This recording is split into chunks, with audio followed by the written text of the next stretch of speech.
टिकारी आप लोग बेरोजगारी के खिलाफ पद यात्रा निकाले हैं। पूरे कांग्रेस के देखा जाए तो क्षेत्रीय नेता से लेकर के विधानसभा के लोग भी यहाँ आए हैं। क्या संदेश देना चाह रहे हैं आप? हमारा संदेश स्पष्ट है। हमारे नेता श्री राहुल गांधी जी, उनका भी संदेश बहुत स्पष्ट है कि हमारा बिहार में परिवर्तन हो, नई सरकार आए और युवाओं को रोजगार मिले। विधानसभा के चर्चित देखा जाए तो नेता आगे परिवर्तन की बात की तो क्या ऐसा टिकारी में नहीं हुआ जो आप लोग परिवर्तन करना चाह रहे हैं? पहले भी हमारे पिताजी यहाँ से विधायक रहे थे, श्री महेश सिंह यादव जी, और उन्होंने टिकारी विधानसभा में काफ़ी परिवर्तन दिया। उसी का परिणाम है कि आज भी लोग उनको याद कर रहे हैं और उन्होंने काम किया है जनता वोट की चीज़ को। दूसरा चीज़ ये है कि जो हमारे नीतीश कुमार हैं वो आज उस स्थिति में नहीं है कि बिहार का और हमारे राज्य का वो मुखिया रहे। कहे कि उनका हेल्थ का प्रॉब्लम है, हेल्थ इश्यूज़ भी हो रहे हैं उनके साथ और वो मीडिया में दिख भी रहे हैं। और जो हमारे अभी जो भी विधायक हैं उनके द्वारा अभी तक कोई विधानसभा में लैंडमार्क वर्क नहीं किया गया है। और रहा डीएनए के सवाल, आपने पूछा था डीएनए के सवाल, तो हमारे प्रधानमंत्री श्री नरेंद्र मोदी जी ने भी नीतीश कुमार के बारे में बोला था कि इनका डीएनए ख़राब है। आज उन्हीं डीएनए के साथ वो बैठ के बिहार में अपना राज्य चला रहे हैं। तो हमारा बिहार का डीएनए बहुत अच्छा है और बेसिकली आज़ादी के बाद से भी बिहार को उस नज़रिए से नहीं देखा गया और शुरू से इनके साथ भेदभाव किया गया। बिहार से 40 एमपी हमारे लोकसभा में जाते हैं और गुजरात से 19 एमपी है।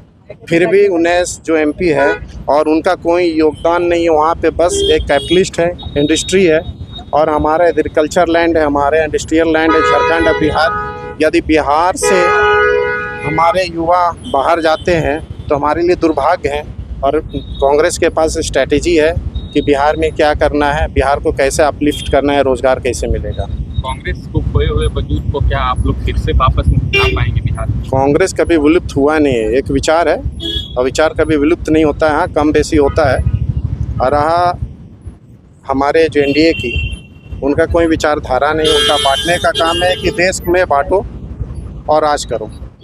टिकारी से देखा जाए तो आप टिकट के लिए जोड़ लगा जी, क्या कुछ चल रहा है पार्टी तो टिकारी एक है जो मांग चल रहा है कि हाँ राजद का भी सीट हो और इधर आप लोग भी दबाव बना रहे हैं कांग्रेस का भी सीट, जिसके लिए गठबंधन में कहीं न कहीं पेच फंसा हुआ है। तो देखिए टिकारी विधानसभा में maximum number of person people, maximum number of the vote, तो जिसका जितना वोट उसका उतना अधिकार के हिसाब से चल रहा है ये, और उसी हिसाब से हम भी अपना दावा कर रहे हैं। बाकी तो जनता डिसाइड करेगा किसको वोट देना है, किसको नहीं देना है। आला कमान डिसाइड करेंगे कि किनको सीट मिलेगी इस टिकारी विधानसभा, किसको नहीं मिलेगा। लेकिन मेरे पिताजी यहाँ काम किए हैं, महेश सिंह यादव जी, उन्हीं के सुपुत्र हैं और मैं गैप बार काउंसिल के जॉइंट सेक्रेटरी भी हूँ। मैं 12 साल सुप्रीम कोर्ट में भी था, हाई कोर्ट में भी था और कांग्रेस के काफ़ी शीर्ष नेता के साथ मेरा अच्छा रहा है। उनके साथ उनके जी, मैं एडवोकेट सिकंदर कुमार।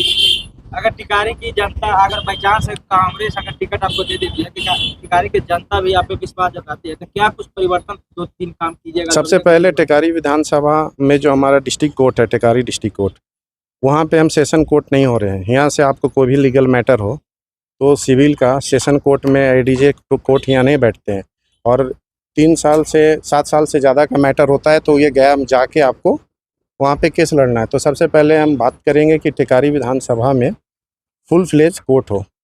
दूसरा मेरा इधर ये करना है कि यहाँ पे एक जो पारा मेडिकल कॉलेज खुला जाए सरकारी। इससे होगा कि टिकारी विधानसभा से काफ़ी लोग हैं जो पारा मेडिकल करते हैं, कोच विधानसभा से पारा मेडिकल करते हैं, क्या कि अभी उसी का डिमांड है। एक बीएड करने के बाद टीचर का डिमांड है, और एक नर्सिंग करने के बाद नर्स का, पारा मेडिकल का। तो मैं चाहूँगा जिससे रोज़गार अपलिफ्ट हो, बात नहीं कर रहे हैं, जिससे रोज़गार अपलिफ्ट हो वही काम करें।